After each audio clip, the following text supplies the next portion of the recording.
Selamat datang di podcast Jumat Malam, tempat di mana kita membicarakan hal-hal yang jarang diucapkan lantang, legenda yang diceritakan setengah berbisik, dan horor yang hidup di balik keseharian manusia. Malam ini, kita tidak akan bicara tentang hutan angker atau kuburan tua di pinggir desa. Kita akan masuk ke jantung sebuah kota besar, Pekanbaru. Kota yang sibuk, penuh lampu dan suara kendaraan, pusat bisnis dan media di Riau. Kota modern, kota metropolitan.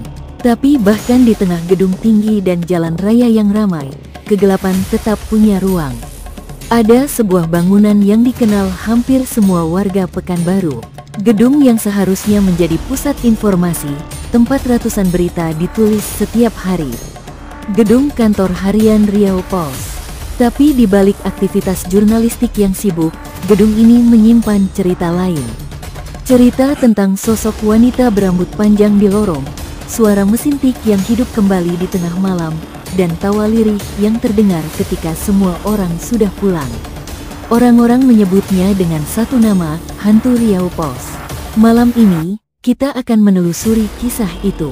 Dari asal-usul lahan tempat gedung berdiri, penampakan yang diceritakan karyawan, hingga bagaimana ia berubah menjadi legenda urban Pekanbaru. Duduklah tenang, matikan lampu, dan dengarkan baik-baik. Karena siapa tahu, suara yang Anda dengar nanti malam bukan hanya dari speaker, tapi dari sesuatu yang ikut mendengarkan bersama Anda. Gedung Riau Pos hari ini berdiri megah, penuh cahaya lampu dan hiruk-pikuk aktivitas karyawan. Tapi di balik kemegahan itu, ada bisikan yang tidak pernah benar-benar hilang, bahwa tanah tempat gedung ini berdiri dulunya adalah kuburan tua. Warga sekitar masih mengingat cerita lama. Ada yang bilang lahan itu dulu adalah pemakaman masyarakat Tionghoa. Ada pula yang menyebutnya tanah kubur umum dari perkampungan lama yang terbakar dan ditinggalkan. Tidak ada dokumen resmi, tidak ada prasasti, hanya cerita yang diwariskan. Tetapi, semakin sering gangguan gaib muncul, semakin kuat keyakinan bahwa kabar itu benar adanya. Konon, saat alat berat pertama kali menimbun tanah untuk pembangunan gedung, beberapa pekerja menemukan tulang belulang manusia. Ada yang masih utuh, ada yang tercerai-berai bercampur tanah.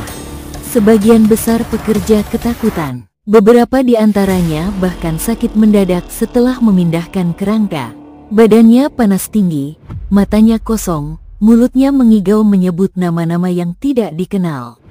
Seorang pekerja senior, yang kini sudah tua, pernah bercerita lirih, saat mereka menggali fondasi, terdengar suara tangisan samar dari dalam tanah. Suara lirih, seperti orang meratap. Mereka pikir hanya halusinasi karena lelah. Tapi semakin dalam fondasi digali, semakin sering suara itu terdengar. Namun proyek tidak pernah berhenti. Tulang-tulang yang ditemukan hanya dipindahkan seadanya, tanpa doa, tanpa ritual. Seolah jasad lama itu hanya penghalang. Dan dari situlah muncul keyakinan bahwa arwah-arwah itu tidak pernah tenang. Mereka tetap bersemayam di sana, menunggu waktu untuk menunjukkan diri. Maka, ketika gedung Riau Pos akhirnya berdiri, cerita-cerita aneh pun mulai bermunculan.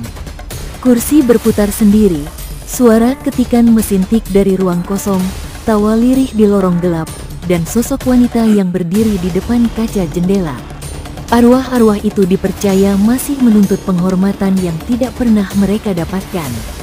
Dan satu sosok yang paling sering menampakkan diri kemudian dikenal dengan sebutan hantu Riau Pos. Penampakan paling umum adalah sosok wanita. Rambut panjangnya menutupi wajah, gaun putih lusuh menjuntai hingga lantai. Kulitnya pucat, matanya kosong, seolah menatap dari balik dunia lain. Ia sering muncul di lorong-lorong kantor, terutama menjelang tengah malam. Ada karyawan yang pernah melihatnya berdiri di ujung lorong, diam, tanpa bergerak. Saat karyawan itu menoleh sejenak dan melihat kembali, sosok itu sudah hilang. Seorang cleaning service yang menyapu lantai mengaku melihat bayangan wanita berjalan pelan di ujung lorong. Ia memanggil, mengira itu rekan kerjanya. Tapi wanita itu terus berjalan, lalu menghilang begitu saja.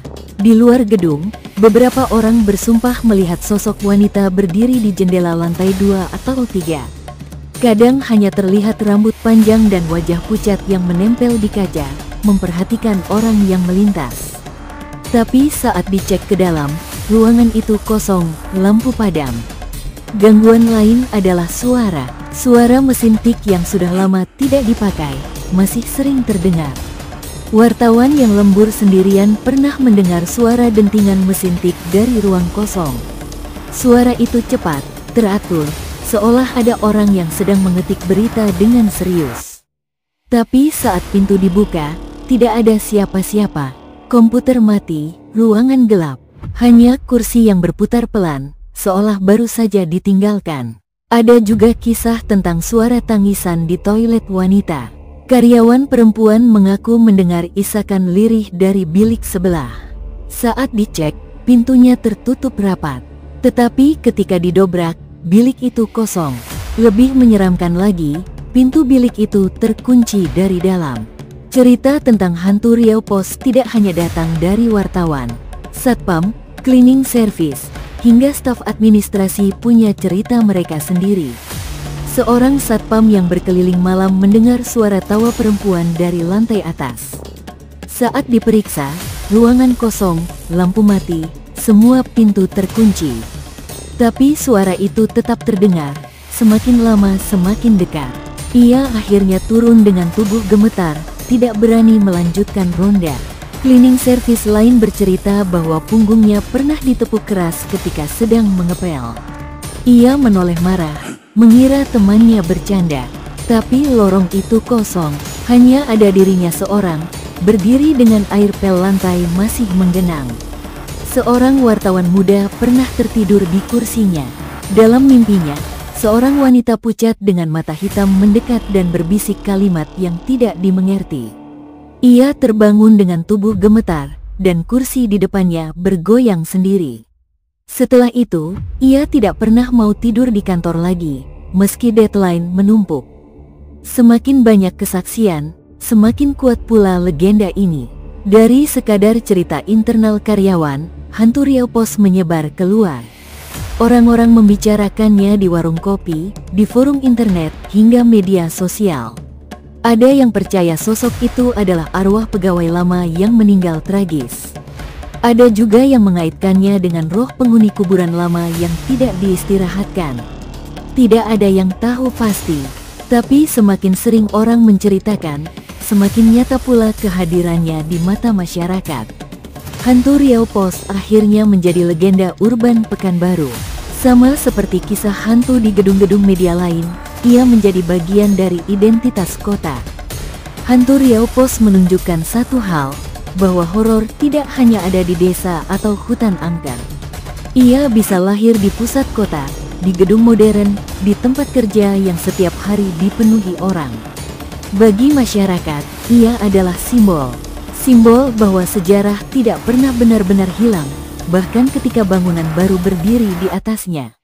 Jika arwah tidak diistirahatkan dengan layak, mereka akan tetap ada.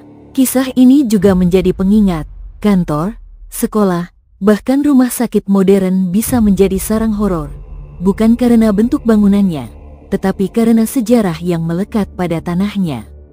Fenomena kantor berhantu bukan hanya terjadi di Pekanbaru. Di Semarang, ada kisah kantor harian Suara Merdeka dengan suara ketikan gaib. Di Jakarta, beberapa gedung media lama terkenal dengan penampakan wanita di lift. Di Surabaya, kantor berita lama konon sering dihantui suara langkah kaki dan sosok perempuan berbaju putih. Semua cerita ini menunjukkan pola yang sama. Tempat kerja yang penuh energi manusia bisa menyimpan sisa-sisa energi gaib. Gedung modern tidak menjamin bebas dari horor. Malam ini kita sudah mendengarkan kisah hantu Riau Pos. Dari asal-usul lahan bekas kuburan, penampakan wanita berambut panjang di lorong, suara mesin tik yang masih terdengar, hingga tangisan samar di toilet. Apakah semua ini nyata, atau hanya imajinasi orang-orang yang lelah bekerja lembur? Tidak ada yang bisa memastikan. Tapi satu hal yang jelas, cerita ini ada, hidup, dan terus dibicarakan. Jadi, Jika suatu malam Anda melintas di depan gedung Riau Pos, jangan terlalu lama menatap ke jendela lantai atas. Karena siapa tahu, ada mata lain yang sedang menatap balik dari dalam gelap. Dari podcast Jumat Malam, saya ucapkan terima kasih telah mendengarkan. Selamat malam, dan berhati-hatilah. Karena bahkan gedung modern yang ramai di siang hari bisa berubah menjadi rumah bagi sesuatu yang tak kasat mata di malam kelam.